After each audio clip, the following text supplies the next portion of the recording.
Can you debug complex cloud functions' Firestore interactions? Imagine building a serverless app where your code automatically reacts to changes in your database.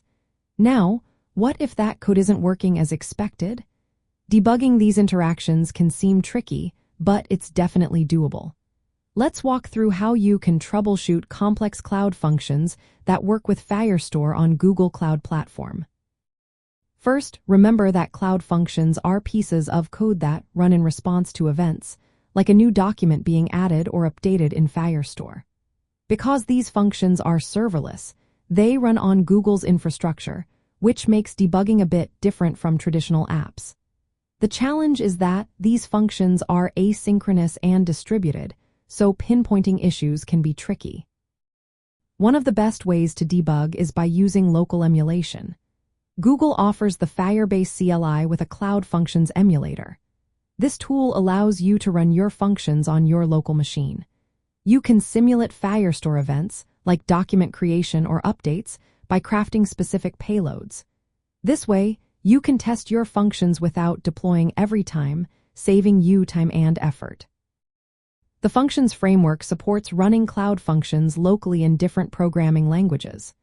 This setup allows you to add breakpoints, step through your code, and see what's happening at each stage.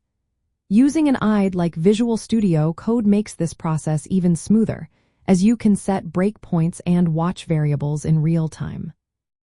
When working with Firestore, it's important to simulate Firestore events accurately. You can create JSON payloads that mimic document changes and send them to your local function endpoint using tools like curl or custom scripts. This helps you verify that your functions respond correctly to different Firestore operations. If you're debugging in a live environment, Google Cloud Logging is your best friend. It records all function executions and errors.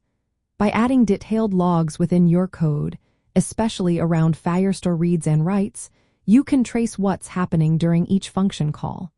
This is key for catching issues that only appear under certain conditions. Another tip is managing your initialization code carefully. Heavy setup tasks during deployment can cause timeouts.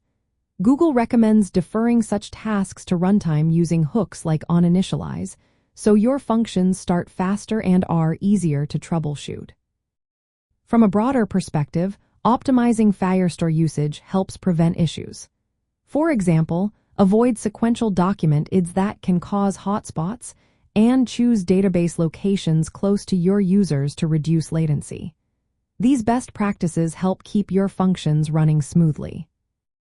To sum up, debugging complex Firestore interactions with cloud functions involves local testing with emulators, simulating Firestore events, using logs for production issues, managing initialization smartly, and following Firestore best practices. These steps make troubleshooting more straightforward and help you maintain reliable, efficient serverless applications on Google Cloud Platform.